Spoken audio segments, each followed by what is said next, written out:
The streamers still fluttered when I stepped inside, clinging to the doorframe like remnants of a dream I never asked to re-enter. Balloons bobbed against the ceiling, cheerful and round. Glitter shimmered across the floor like it was proud of itself. Somewhere, someone turned up the music loud enough to drown the echo of silence that had filled the cemetery just hours ago. Emily clutched my hand. Her black shoes squeaked faintly on the hardwood as we walked in. She wore her navy coat too big for her small frame and still smelled faintly of the funeral roses we left on Adam's grave. My mother's house, nestled on the edge of Seattle's gray suburbs, was glowing with warmth and laughter. It should have been comforting. It wasn't. The air was too sweet with vanilla frosting and synthetic candle wax. The light too bright. The chatter too shrill. It all scraped against my grief like steel wool. Vanessa's laugh pierced the room before she did. Dressed in sequins, because of course she was, she spun to greet another friend and didn't notice us. Or maybe she did. Maybe that pause in her giggle, the slight glance over her shoulder, was all I was meant to get. I had buried my husband 4 hours ago. My sister was on her third glass of Prosecco. No one stopped the music. No one said his name. Emily looked up at me. Is this a party I didn't answer? I couldn't. My throat was sandpaper, and the ground under me didn't feel stable enough to hold both my grief and the resentment rising in my chest. Linda appeared, lipstick-perfect dress unwrinkled. She passed a cupcake to Emily, pink with too many sprinkles, and gave her a soft pat on the head. Eat, darling. Don't worry about anything, okay? She cooed. She never looked at me.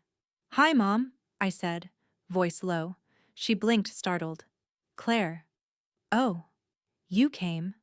I stared. You asked me to. She gave a vague smile, already turning away. Vanessa was so sure you'd stay home. But it's good Emily needs a bit of joy. She just buried her father. Linda didn't flinch. Yes, well, life keeps moving. I stood there, stunned. Around me, the room swirled with the scent of sugar and celebration. No black ribbons, no photo of Adam, no moment of silence. It was like his death never happened. Vanessa finally came over. Her perfume hit me before her words did, some citrusy blend that used to mean summer but now only burned.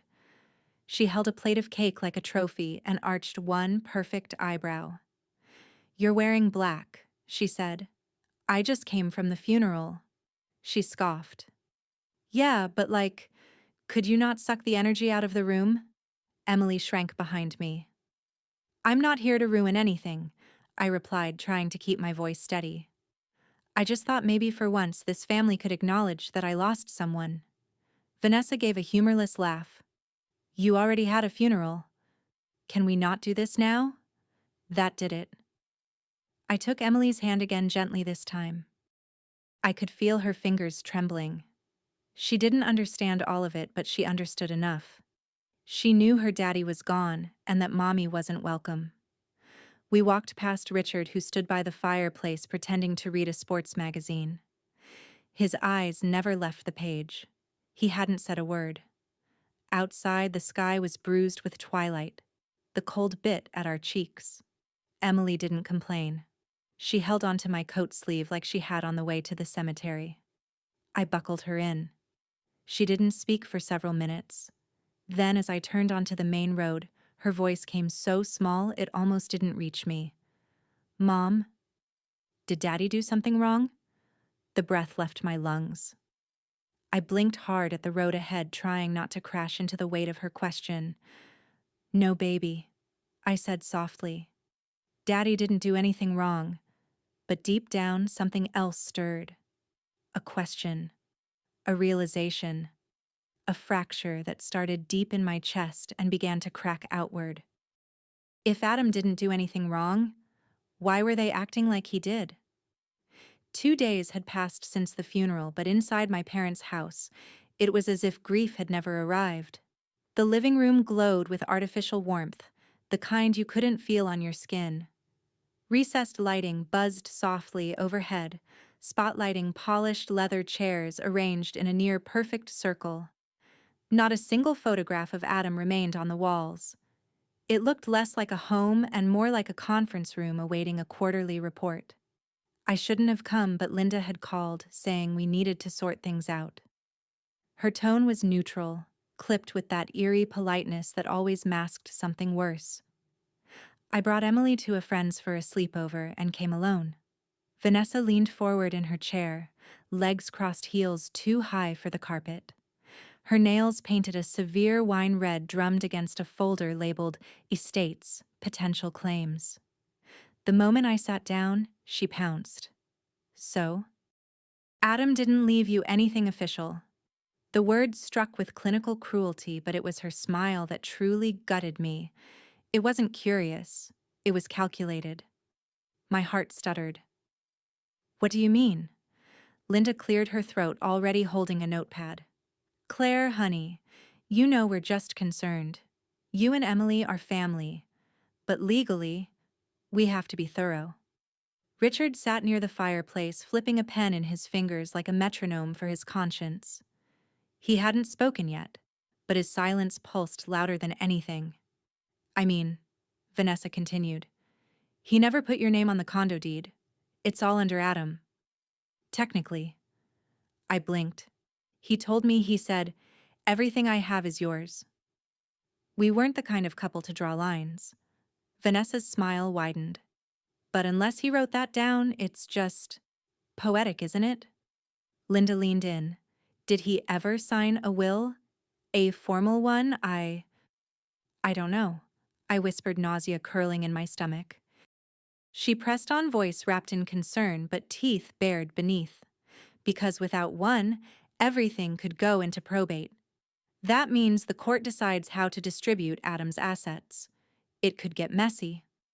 Messy, Vanessa echoed like it was the punchline to a joke only she understood. We just want to ensure Emily is protected. Linda added quickly, a hand fluttering near her pearl necklace. I stared at them, these people I shared DNA with, feeling a slow spreading frost under my skin. So now you care about Emily? Richard finally spoke, eyes on the coffee table. Claire, it's not about caring. It's about the law. The law. The word sounded foreign in his mouth, like a language he'd just picked up for this particular ambush. Until we find a legal document, Linda concluded, it all goes into probate. I stood before my knees, buckled under the weight of humiliation. Thank you for the clarification, I said stiffly, and turned to go. As I walked down the hallway, I passed Ethan. He was carrying a box of books out from the study, doing a favor for Linda, she had said.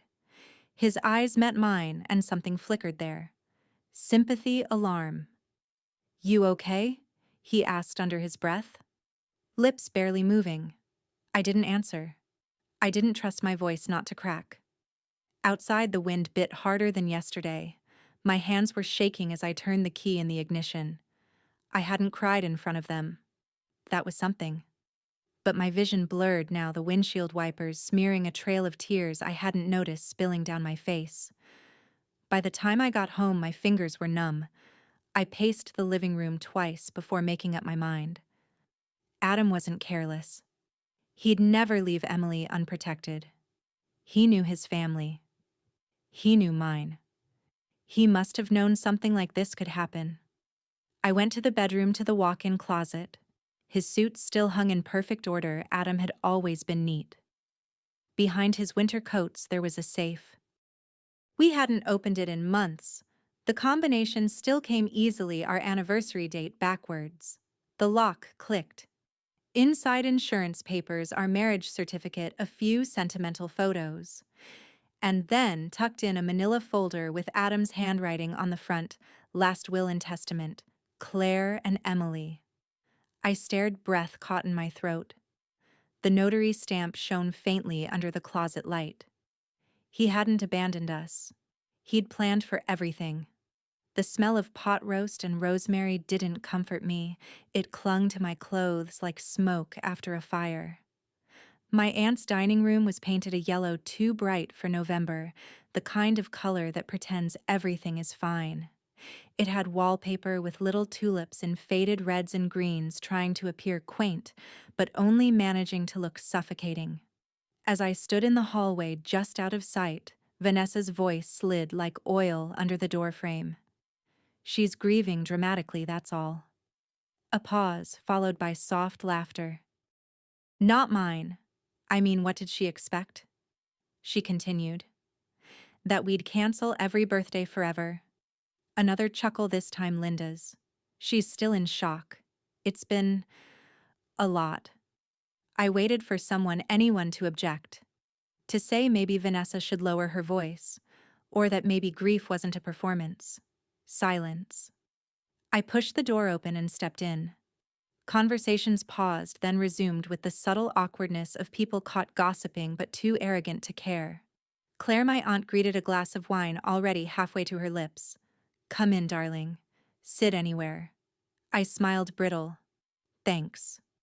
Emily sat quietly between Richard and a cousin she barely knew. Her feet dangled above the floor. When she saw me, her face brightened and I felt a thread of warmth anchor me for a moment. I took the empty seat across from Vanessa. The air was thick with roast beef, shallow sympathies, and unspoken accusations. Vanessa, radiant in red, looked at me with mock innocence. "So good of you to come. We weren't sure if you'd feel up to it. It must be exhausting, all that crying." I didn't answer. My fork clinked too loudly against the plate. Richard kept his eyes on his food. Linda dabbed her napkin like royalty blotting a scandal. Not one person at the table asked how I was holding up. No one mentioned Adam. Then Vanessa, ever the ringmaster, turned to the room. "Do you guys remember when Claire ruined my 8th birthday?" Someone murmured. "Oh yeah, the cake thing." Vanessa laughed. "She cried because the candles were pink and not blue, and she said I stole her color. Mom had to stop the party and make her a separate slice." Linda smiled faintly. She was sensitive. Was Vanessa arched an eyebrow, letting the word float? I saw Emily's eyes widen slightly. She was listening. My voice, when it came, was low. "That's not how I remember it." Vanessa shrugged. "Selective memory. It happens when you're the family tragedy." A fork dropped. "My aunts, maybe." No one spoke. I wanted to scream. I wanted to flip the table, rip the damn wallpaper down, and ask why they decorated their homes with denial. But I looked at Emily and I swallowed it all. The rest of the dinner passed like a slow suffocation. I answered when spoken to, nodded when needed, and counted every second until I could leave.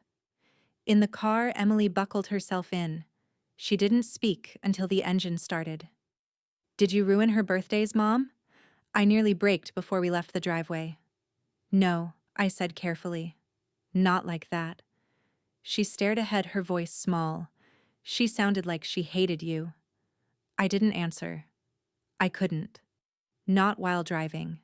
Not while the urge to cry came and went in waves. Halfway home, the silence became unbearable. "She doesn't hate me," I said finally. "She just doesn't see me." Back at the house, Emily went straight to her room. I sat at the kitchen table in the dark, the cold from the window pressing into my spine. My phone buzzed. A text from Ethan. "How was dinner?" I stared at the screen, fingers hovering. Then I typed, "I think I need a lawyer. Do you still know Gregory Bell?" I hit send before I could overthink it. And suddenly, the warmth of anger bloomed in my chest, clean, focused, and sharp. The office was tucked between a used bookstore and a shuttered florist shop. Its window blinds were half drawn, the glass faintly dusty, the sign bearing only a small placard. Gregory Bell-esque. Estates and Trusts. The space itself wasn't grand. There was no receptionist, no gleaming mahogany desk, but it felt anchored. Real. Like the kind of place where truths didn't evaporate under pressure. Ethan parked across the street and cut the engine. He glanced at me, hands still on the wheel. "You sure you want to do this today?" I nodded, clutching the envelope that held Adam's will. "It's time." He didn't argue. just walked with me in silence to the door, his coat collar turned up against the wind.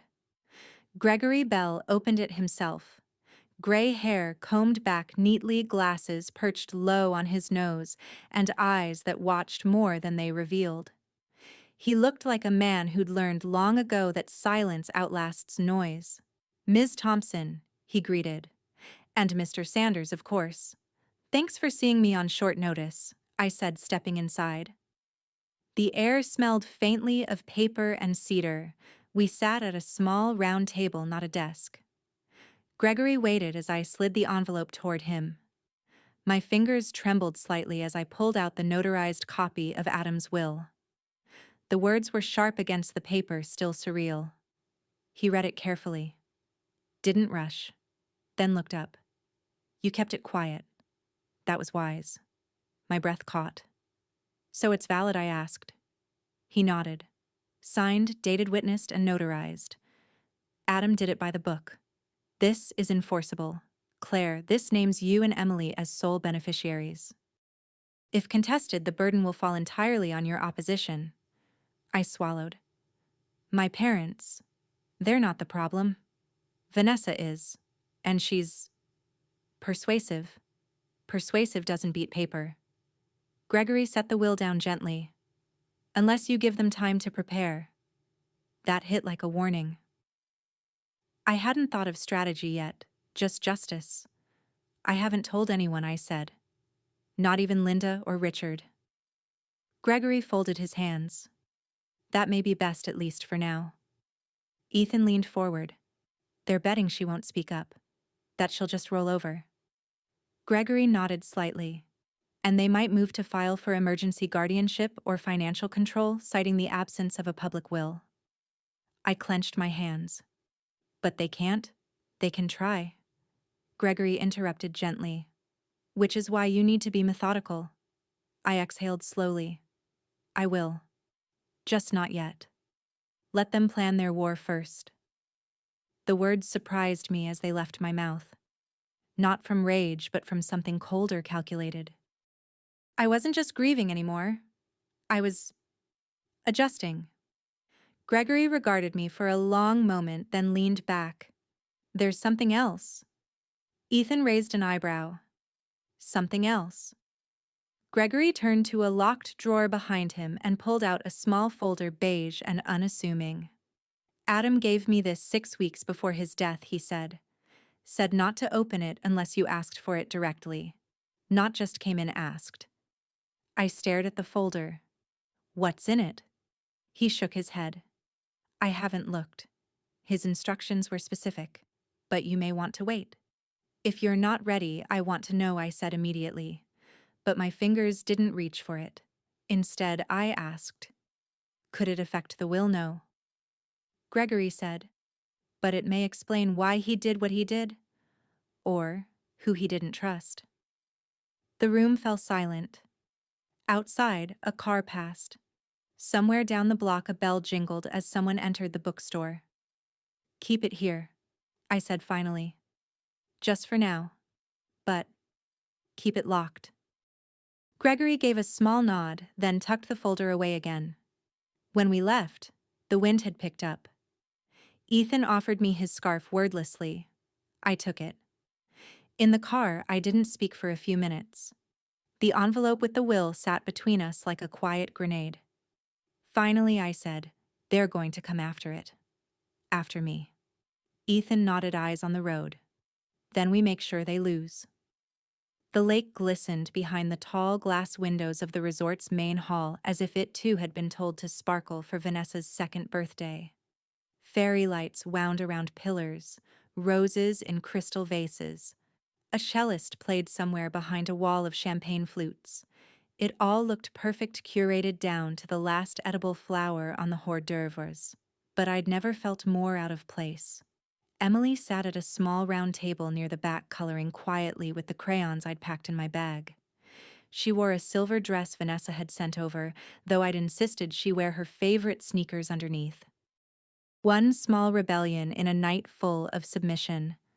I shouldn't have come, but that was the point. I wanted them to see me, to underestimate me again. Vanessa spotted me near the canapé bar and smiled like we were best friends reunited at a wedding. She moved through the room like a rehearsed breeze, stopping to air-kiss, whisper, preen. I counted 6 compliments paid and 4 passive-aggressive jabs within 5 minutes. Then, she came for me. "So glad you made it." She cooed her arm around my shoulder like we weren't mortal enemies.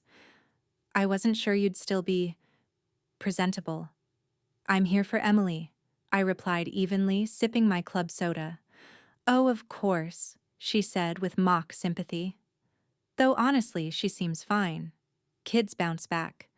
They don't cling to grief like well adults. I said nothing. She hated that. I mean, she added, raising her glass to her lips, "If you ever loved him, Claire, you'd share, not hoard." The words dropped like acid in a glass of Veuve Clicquot. A few guests glanced our way, sensing blood. Richard stood by the bar, visibly stiff. Linda examined a tray of macarons as if they were nuclear codes. I leaned in slightly, keeping my voice level. "You'll get answers soon. Trust me." Vanessa blinked just once but didn't falter. "I do. I trust the law." "That's what we all want, right? Fairness." "Right," I said. "Fairness?" Behind us, Emily kept drawing. Then someone unexpected walked in. Ethan. And not alone. Gregory Bell followed behind him, his neutral expression unreadable in the soft lighting. Both wore dark suits that made them look more like disruptors than guests. They cut through the curated joy like a knife through fondant. Vanessa's eyes narrowed. "Who invited the legal team?" Gregory approached with the same quiet energy he'd had in his office. He handed Vanessa a thick ivory envelope, the seal unbroken. "You are cordially invited," he said, voice firm but pleasant to the official reading of Adam Thompson's will. "Next Friday, 10 a.m., location is listed inside." Linda nearly dropped her drink. Richard finally looked up from his glass. Vanessa accepted the envelope as though it contained anthrax. "I'm sure your attendance," Gregory added, "will be illuminating." I took a breath and turned to face the room. I hadn't planned a speech, but the words were there waiting. "If you want answers," I said clearly, voice carrying across the hall, "come in person next Friday." Legal answers. Silence brief but resonant. Then someone dropped a fork. Gregory nodded once and stepped back. Ethan looked at me and gave the faintest smile, approval, not pity.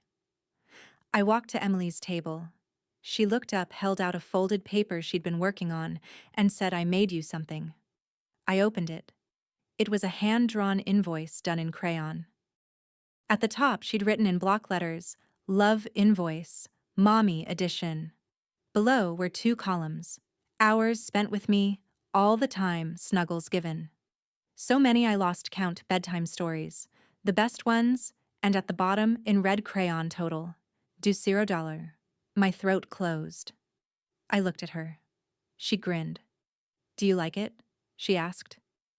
I pulled her into my lap, hugging her tightly. "It's the best invoice I've ever received." And I meant it. But even as I smiled, my heart pounded. Because next Friday, everything would change. Rain traced soft, erratic lines down the windows of Gregory Bell's office. The sky had been a uniform gray all day, like someone had drawn a curtain between the city and the sun. It wasn't a violent storm, just persistent, a quiet tapping that mirrored the anxious tempo of my thoughts. 3 days until Friday. I sat in the same chair as last time, the will already filed securely in Gregory's cabinet. Ethan was on speakerphone, muted for now, letting me process. Gregory placed the folder in front of me, the same one he'd mentioned before, the one Adam had left behind with specific instructions. "Only open if she asks." I stared at it. Beige, slim, unassuming. And yet somehow it pulsed like a live wire on the table between us. Gregory's voice broke the silence. "If you're ready, he is." I nodded, but I didn't touch it right away. My fingers hovered over the edge of the cardboard like it might bite. When I finally opened the flap, the scent of paper and old ink drifted out along with Adam's voice in my head. "You already know they would come." Inside was a letter, Typed, signed, dated 6 months ago.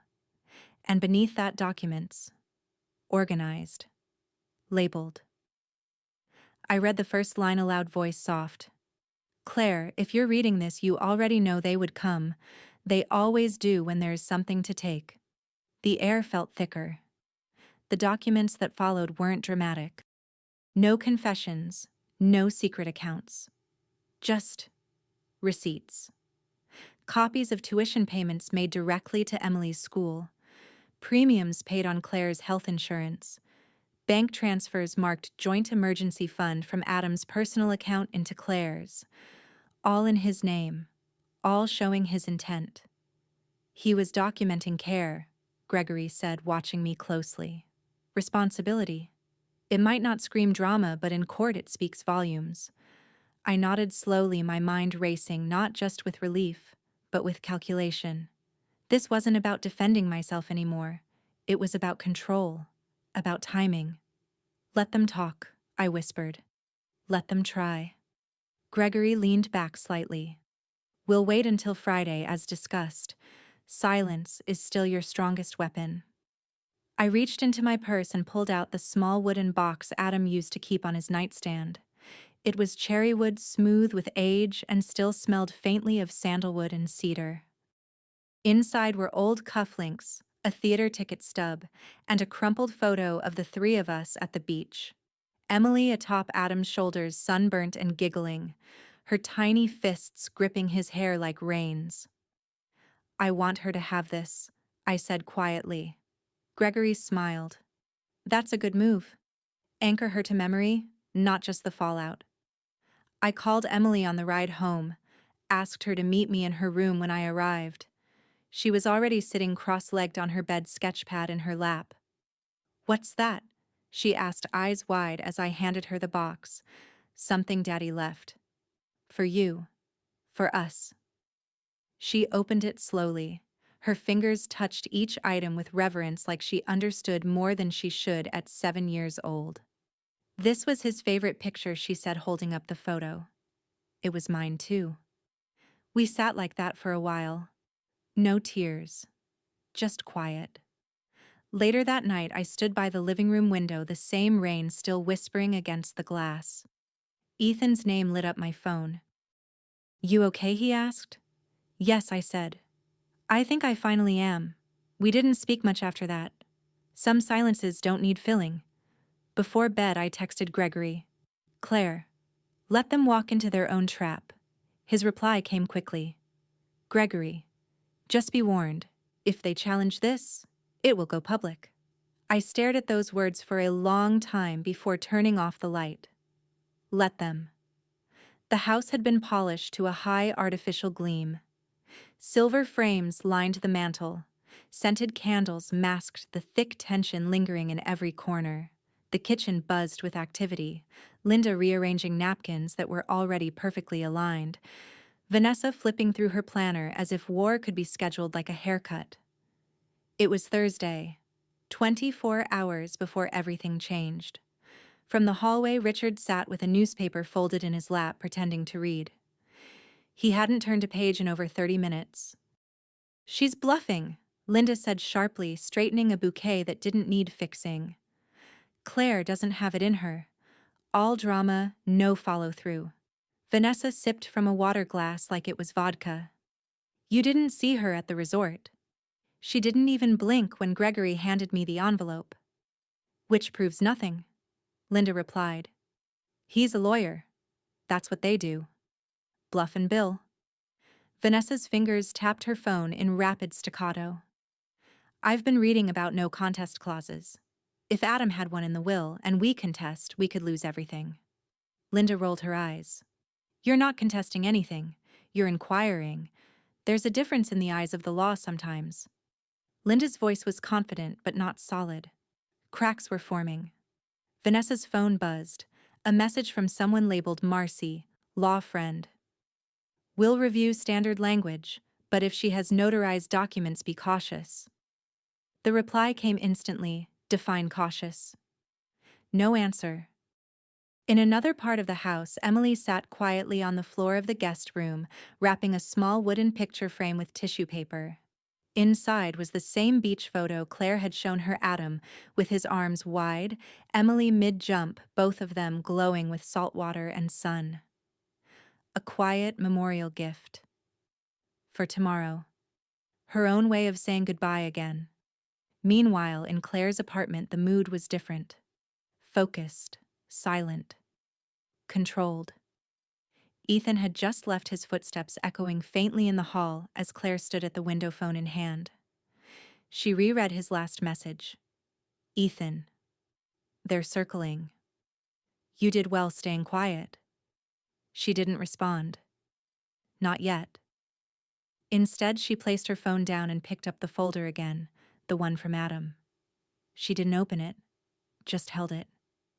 The weight of it now familiar, almost comforting.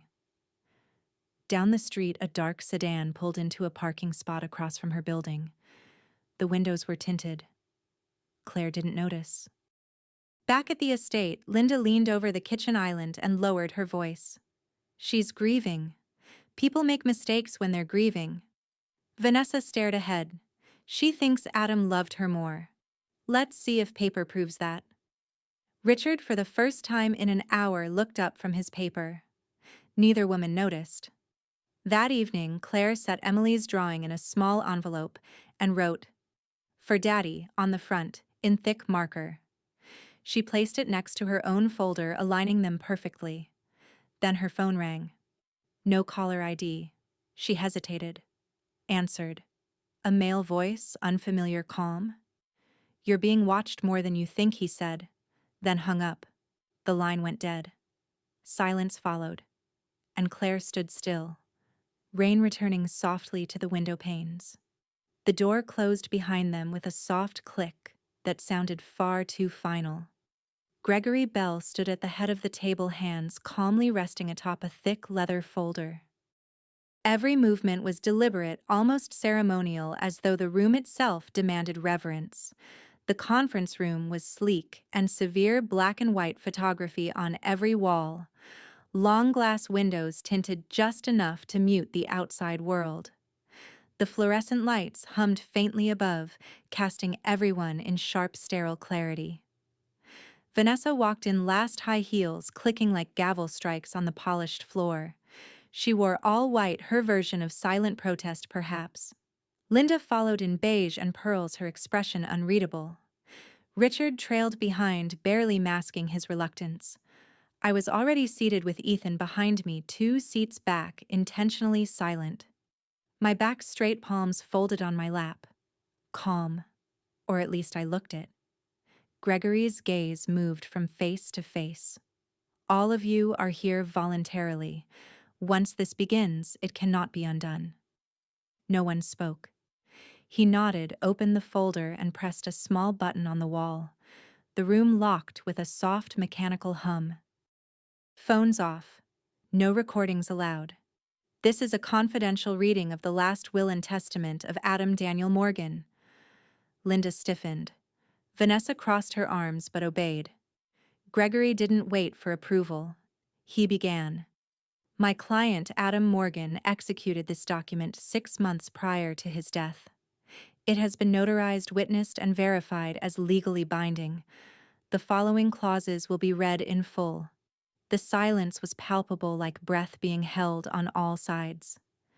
To my wife, Claire Morgan, and my daughter, Emily Rose Morgan, I leave the entirety of my estate, including but not limited to our primary residence joint savings and investment accounts, my 42% stake in Morgan & Fields Publishing, and all personal assets not specifically bequeathed elsewhere. I heard a sharp inhale, Vanessa, but Gregory didn't pause. In the event of dispute, this document includes a no-contest clause. Any beneficiary who challenges its contents forfeits their inheritance. Linda leaned forward. That's absurd. Gregory didn't even glance up. The clause is standard. It is enforceable under state law. And it was Adam's wish. Vanessa hissed, he wouldn't. But Gregory did look up then. Miss Morgan, you are free to leave at any time, But if you wish to remain, I suggest you listen. The room crackled, not with volume but pressure. Adam also included a statement of intent, Gregory continued, to clarify any doubt regarding his decisions. He pulled out a separate sheet. Read, verbatim. I, Adam Morgan, affirm that my choices are rooted in love, not obligation. Claire has stood by me when others stood back. Emily is the future I worked for. Let this document speak louder than assumption. Vanessa turned crimson, her fingers curled tightly around the chair's edge. Linda looked down, lips pursed so tightly they lost color. Gregory closed the folder gently. Any attempt to challenge this document will result in forfeiture. And I leaned forward, just slightly locking eyes with Vanessa. You wanted proof, I said softly. Now you have it. The video was shaky, the lighting terrible, but the fury was crystal clear. Vanessa sat in what looked like a staged living room, flowers framed childhood photos, a blanket carefully draped over one shoulder. Her voice cracked in just the right places, a tear perfectly timed. She isolated him. She convinced him everyone else had turned on him. That's what abusers do. They separate, they lie. She had him sign things when he was vulnerable, when he was dying. The caption read, Sister of Deceased Breaks. Silence, we were cut out, lied to. I watched it twice. The first time in disbelief.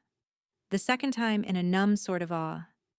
By mid-morning Saturday, the clip had over 20,000 shares across Facebook and TikTok. A local lifestyle blog reposted it with the headline, Widow or Manipulator Community Reacts to Explosive Will Battle. Then came the comments. She doesn't look that sad. Gold digger. Obvious. Something about her vibe just feels wrong. They didn't know me, but they knew the narrative. And they loved it. I sat on the edge of my bed, still in pajamas, phone clutched so tight my knuckles ached. Ethan's call came just as I was about to throw it. Don't, he said immediately. Do not respond. I wasn't going to. You were. I know you. But this isn't the move. You want the truth to win. Let them speak first. Let them overreach. I glanced at the muted video playing again. Vanessa leaned forward, eyes wide, voice trembling. I begged Adam to reconsider. I told him Claire didn't understand his legacy. She wanted security, not love. And yet, the will had said otherwise. In the next room, I heard Emily's feet padding across the floor, then her small voice careful and scared. Mom? I turned. She held her tablet in one hand, eyes wide and glassy. Did you steal Daddy's house? My breath caught. I stood knelt in front of her. Who asked you that, Alice? From school. She saw the video. Her mom showed her. I wanted to scream. Instead, I pulled her into my arms. Emily, I said, brushing hair from her eyes. You know the truth. She nodded. Barely. And soon I whispered, they will too. She held me tighter. Later that night, after putting her to bed, I sat alone on the couch. The storm was still building online. My name was in the headlines. My face in poorly cropped screenshots spread like fire. Every click was a match tossed onto kindling. My phone buzzed. Gregory, it's time. Bring the drawings. Drawings. I looked over at Emily's art folder pages filled with quiet grief and love, her world captured in colors and scribbles. A new kind of evidence. Not legal, but undeniable. The park was quiet except for the wind threading through the late autumn branches, leaves gold and rust scattered across the grass like unspoken words. I stood near the old wooden bench where Adam and I had once shared a sandwich and our first conversation about baby names. This was where it had all begun. And now it was where I hoped to end the noise. There were no banners, no press releases. Just a group of people who had known Adam in his better days. A few colleagues from the firm. Mariah holding a tray of lemon squares. Ethan with his phone mounted to a discreet tripod streaming the event quietly. I adjusted the microphone on the portable speaker. My hands didn't tremble. Not today. Thank you, I said simply for being here. Adam loved this place. He loved this season. He loved us. I looked down at Emily. Her small fingers clutched a folder to her chest like a secret she'd been waiting to tell the world. I don't have much to say, I continued, because the person who should be speaking isn't here. But someone else, someone who knew him better than any of us, has something to share. Emily stepped forward. No script, no rehearsal, just her voice, clear and true. This is my receipt, she said, holding up a drawing. My daddy loved us. Every day. Here. She opened the folder. Inside were pages drawn with crayon-colored pencil and markers. Some were simple stick figures holding hands. Others more detailed her and Adam playing board games sitting in front of a fire, him tying her shoes. But the one she held up was different. It looked like an invoice. Invoice of love. To Emily Morgan. From Daddy. Kisses on forehead at 2. Homework help 145 days. Bedtime stories 380. I love you too many to count total all of me, paid in full. She turned it around for the small group to see. Ethan zoomed in. A few people wiped their eyes. Someone behind me sobbed softly. Emily spoke again.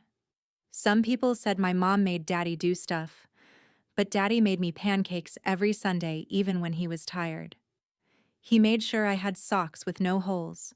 He hugged me really tight when I had nightmares. He never had to be asked. That's how I know he loved us. She stepped back shy now, clutching the folder close. I knelt beside her, kissed her temple. She had done what no court ruling, no clause, no press conference could ever accomplish. Truth through a child's eyes. Ethan ended the live stream. Within minutes, his phone began to buzz. Comments flowed in. This is the kind of proof no one can fake. Tears. Actual tears. That drawing. I can't stop thinking about it. Mariah approached me quietly. Her eyes held a depth I hadn't seen in weeks. Adam left something, she whispered. For this moment. She handed me a sealed envelope. His handwriting slightly slanted, deliberate. I opened it. Inside was a single page. Claire. If you ever doubt, look at Emily's drawings. That's my testament.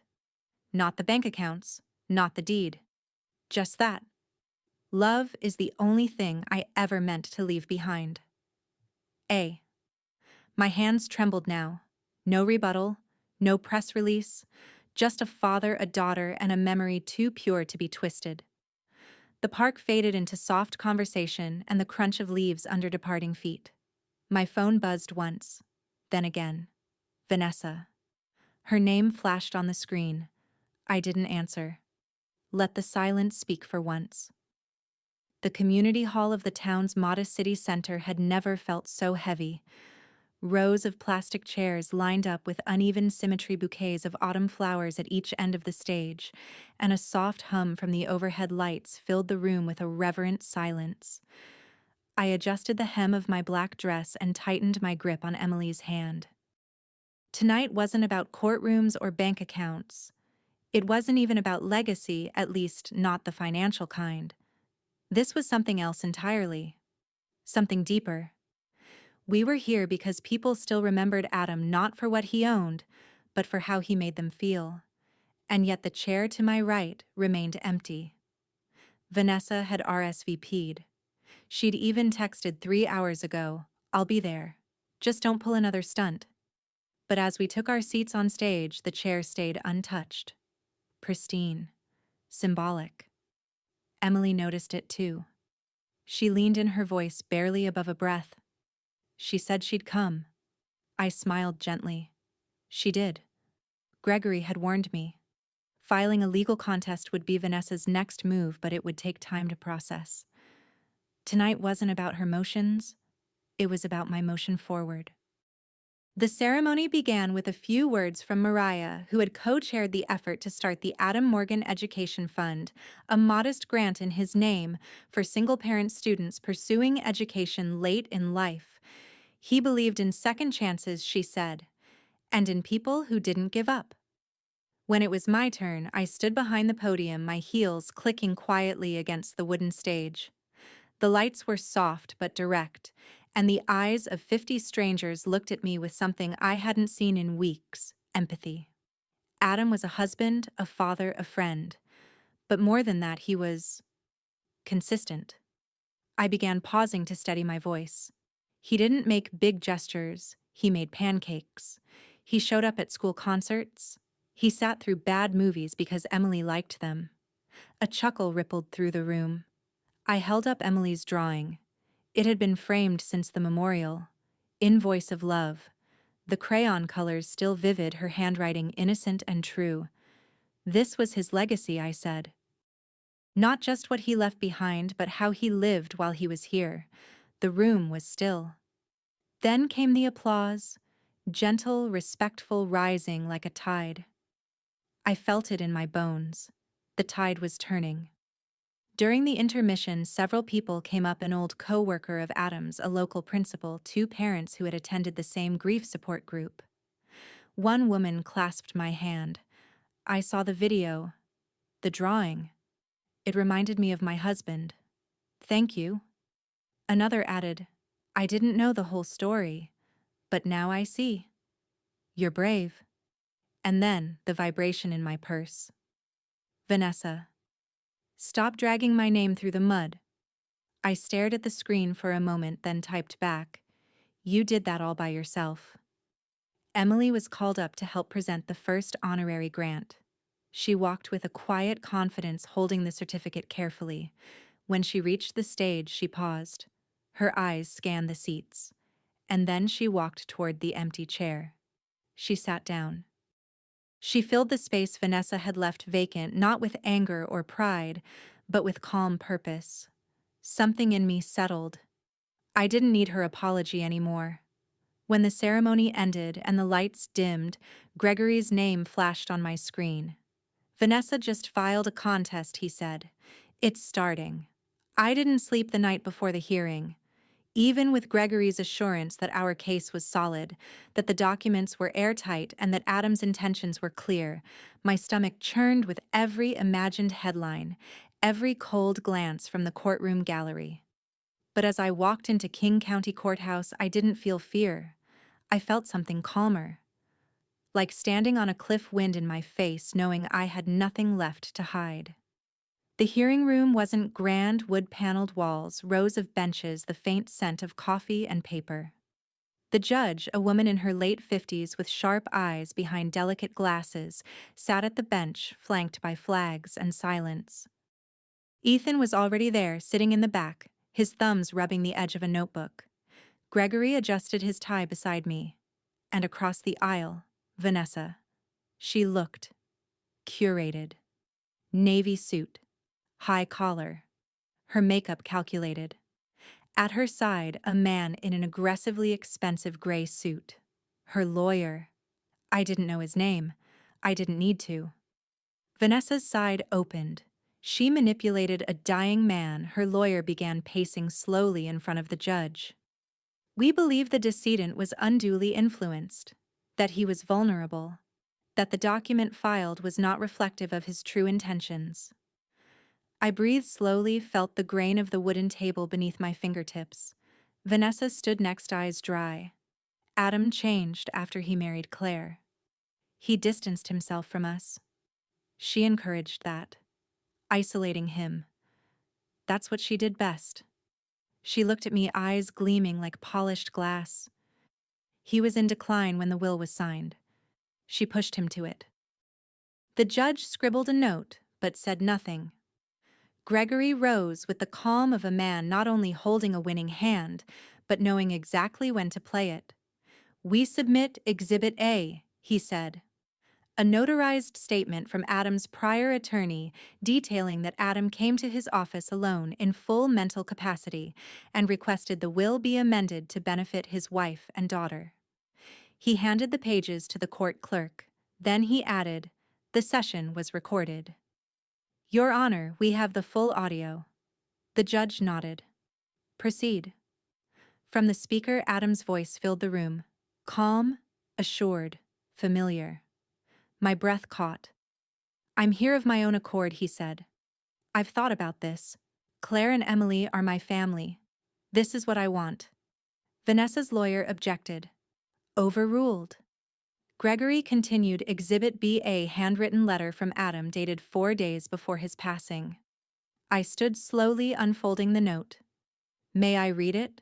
"Your Honor, proceed." "My dearest Claire, if you're reading this, it means I couldn't finish all I wanted to say in person. Know this, I saw everything, how they treated you, how you held on. You've already won, not because of any money, but because you endured. And you gave Emily her whole heart." I couldn't finish. My voice trembled, but I nodded, handing the paper to the judge. Gregory gestured again. "And lastly, this drawing. By Emily." I stepped forward, showing the framed crayon sketch, the invoice of love. The courtroom shifted. People leaned in. The judge adjusted her glasses. "This is not a legal document," Gregory said softly, "but it is the most honest one you'll see today." Silence. The judge sat back, tapping her pen against the desk once, then twice. "I see no indication of coercion," she said. "The documents are clear. The intent is strong. The decedent's will stands. Any further attempt to contest this will activate the no contest clause, resulting in forfeiture of all claims." Gregory sat down. And I exhaled. "I didn't come to win," I said quietly. "I came to reveal the truth. Now it's on the record." There was a shuffle beside me. Vanessa stood abruptly, her chair screeching against the floor. Her lawyer whispered something, perhaps to stay seated, to wait, to regroup. She didn't listen. Vanessa stormed out. She didn't look back. The judge called for a recess. Gregory turned to me and whispered, "She showed exactly who she was. You didn't have to do anything." I turned, meeting Ethan's eyes across the room. I hadn't just won a case. I'd cleared a name. And not just Adam's. Mine. The world doesn't collapse with a bang. Sometimes it just stops applauding. Vanessa's voice echoed through the hall of her Lakeview house, a place once curated for parties, for perfect photos, for filtered perfection. Now it felt too large, too hollow. Her phone screen, cracked from being thrown moments earlier, still displayed the sharp drop in follower count. 200 gone overnight. Brand partners backing away. Group chats going quiet. One after another. Vanessa sat on the marble floor, surrounded by opened boxes of luxury candles she had once planned to gift to friends who no longer responded. Her fingers trembled as she refreshed the screen again. Nothing changed. Nothing came back. At the same moment, I was sitting in a much smaller room, the back of the local community center, sipping lukewarm coffee beside Ethan. My hands still ink-stained from helping Emily finish a poster for the school art fair. She made her statement, Ethan said, showing me Vanessa's newest post. A pastel background, the font too soft for the words it carried. "I'm sorry to anyone I hurt. I was grieving too. Misunderstood. Please don't believe everything you hear." The comment section was vicious. "Grieving you smeared your sister on Facebook. Apologize to the child, not to us. Too little. Too late." "She's spiraling," I murmured, handing the phone back. "She's revealing," Ethan corrected. "This is who she's always been." The applause just used to drown it out. I thought about that as I helped Emily glue her drawing to a display board. For the first time in weeks, she hummed. Just a simple, wordless tune, but it filled me more than any courtroom win. Later that evening, my phone rang. I almost didn't answer. But the name Mom blinked. Claire Linda's voice was cautious, thinner than usual. "Yes, she's not doing well," she said. "You know how important her image is." I said nothing. She said people are avoiding her in town, pulling their kids from her ballet studio. Even the board is talking. She made her choices, I said. You could have destroyed her in court? Linda continued. But you didn't. Why? I took a long breath. Because I didn't have to. She did that all by herself. There was silence. Then a faint, uncertain, thank you. We hung up. Across town, Vanessa stood before the bathroom mirror, red-eyed, mascara smudged. The silence screamed louder than any verdict. She slammed her hands against the counter, the porcelain trembled. The mirror cracked, not shattered, just enough to split her reflection into pieces. In one pane, she saw herself as the world once did, poised, adored. In another, she saw something truer, a shadow of someone who mistook attention for affection. She backed away. No tears, just realization. At home, I folded laundry while Emily colored nearby. Ethan leaned against the doorway watching. He cleared his throat. So, what now, Claire? I paused, folding one of Adam's old t-shirts I couldn't yet part with. Now, I said quietly, now we breathe. But I knew what he was really asking. What now, now that the noise was gone now? I would learn to live, not just survive. The boxes were finally gone, flattened, recycled. All that remained was space. Real, earned space. Our new apartment wasn't big, just 2 bedrooms, one sun-soaked kitchen, and walls still smelling faintly of fresh paint. But it was ours. No inherited ghosts, no lingering shadows. Only the sound of Emily humming in her room and the occasional creak of the wooden floors when the wind passed through. I stood in the living room staring at the wall Emily had claimed with her art. A rainbow of taped-up drawings, dogs with mismatched eyes, a garden made entirely of smiling suns, a family of 3 stick figures labeled Eos. She'd added tiny stars around each of our heads. Adam had a gold crown. Mine had pink glasses. Hers wore a cape. There were no drawings of Vanessa, or Linda, or Richard. Do you like the couch here? Emily called from the hallway. It's perfect, I said. Good. 'Cause I sat on it first. So it's good luck now. We both laughed. I sat down, cradling my laptop. The homepage for my new online counseling service blinked back at me. Clarity Center. Healing doesn't mean forgetting. The tagline had taken weeks to find. It wasn't dramatic or poetic. It was just true. A notification popped up, my first client request. Across the table, Emily poured cereal into a bowl, not spilling a single flake. She was wearing her favorite hoodie, the one Adam had bought her with a unicorn doing a high five. Mom, she said between bites, do you think Grandma's sorry I didn't answer right away? Because I had been wondering the same thing. She wrote me a letter, I said softly. Emily perked up. What did it say? I opened the drawer beside me. The letter was still there, unfolded, slightly crumpled from the number of times I had taken it out, reread it, put it away again. It wasn't long. No excuses, no plea for redemption, just acknowledgement. I was blind. I chose comfort over truth. I failed you. I know that now. I didn't show Emily the letter. Instead, I said, it said she knows she made mistakes, that she hurt us, but she's not asking us to forget. Are we going to see her? I shook my head.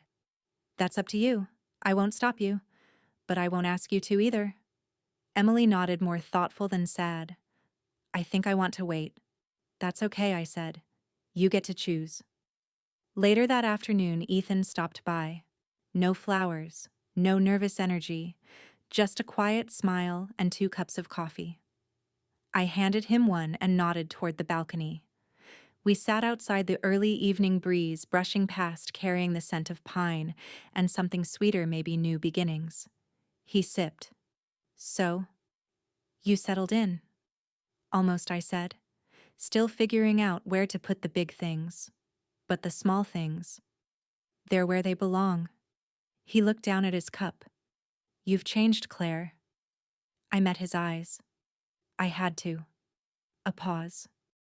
If I said I want to keep being here, would that scare you? I looked back toward the apartment, toward Emily's cape, the unopened client email, the letter in the drawer. No, I said slowly. But I'm not building bridges for anyone else right now. Just the ones I need. He smiled. Then I'll walk beside them. When you're ready. That night, Emily crawled into bed beside me, her hair smelling like orange shampoo and sleep. She rested her head on my shoulder and whispered, "If someone hurts us again, what do we do?" I kissed the top of her head. We remember who we are, and we don't let them change that. The window was open. The city hummed. And for the first time, I didn't need to look back to know we were finally moving forward. The chairs were mismatched metal legs, plastic backs, some wobbled. The floor was scuffed, the lighting too bright in patches, too dim in corners. But it was real, grounded, like the women sitting in front of me. There were 8 of them, maybe 10. One clutched a wrinkled tissue before I even began. Another kept glancing at her phone, restless. But they all stayed. That was enough. I stood by the whiteboard, marker in hand, though I didn't use it. Behind me, Ethan sat in the last row, quiet as ever, just a shadow of support. Nothing more. I'm not a therapist, I started, though I used to be one. I'm not here to tell you how to fix your lives. I'm here because once I forgot I had one. A few heads tilted, some eyes lifted. I lost my husband. And then I lost my place in the world that was supposed to catch me. The people who should have held me stepped away. Quietly. Sharply. I looked down at my hands. No shaking. No doubt. They told me I didn't have proof. That love wasn't legal. That grief was inconvenient. But I paused, swallowing gently. He left me something no paper could validate. I reached into my bag, pulled out a folded piece of paper, Emily's invoice of love. The same one that went viral. The same one that tore through every lie like sunlight through fog. This, I said, holding it up, was all the evidence I ever needed. A woman near the front, older, silver streaks in her braids, raised her hand. Did you forgive them? The room went still. I nodded once, then shook my head. No, I said. But I forgave myself for waiting too long to stop asking for their permission to heal. There was a quiet intake of breath across the room. Some nodded. Others just looked down, perhaps thinking of their own permissions still withheld. I glanced toward the door. There she was. Vanessa. Standing just outside the frame. Her arms folded, her face unreadable. She wasn't dressed up, no pearls, no gloss. Just jeans, a beige sweater, and something raw in her posture. She didn't come in. She didn't wave. She listened. Maybe for a minute. Maybe for the rest. I couldn't tell. But when I turned back to the group, she was gone. And I didn't chase her. Because that was the difference now. I didn't run after ghosts. Justice isn't loud, I said, picking up where I left off. Sometimes it's just the absence of noise, the room that stays whole when someone leaves, the breath that comes easy again. There were no claps, no cheers, just stillness, the kind that settles after a storm. As the women gathered their bags, some hugged me. Others gave small nods. One whispered, "Thank you for saying what I couldn't." Ethan stood by the door waiting. No expectations, just presence. I reached for the lights but paused. Then, turning back to the empty chairs, the faint echo of stories just shared, I smiled. "Let's begin the next one," I whispered, locking the door behind me. And for the first time in a long time, I wasn't closing something. I was opening. The room she once stood silently in now echoes with her voice, steady, unshaken. What they tried to erase became the very proof that exposed them. Justice, though, delayed arrived with precision not by vengeance but by truth, made visible through love law and unwavering resolve. Like a quiet verdict in a crowded courtroom, it didn't roar, it landed. No wall of lies can stand forever against the tide of truth.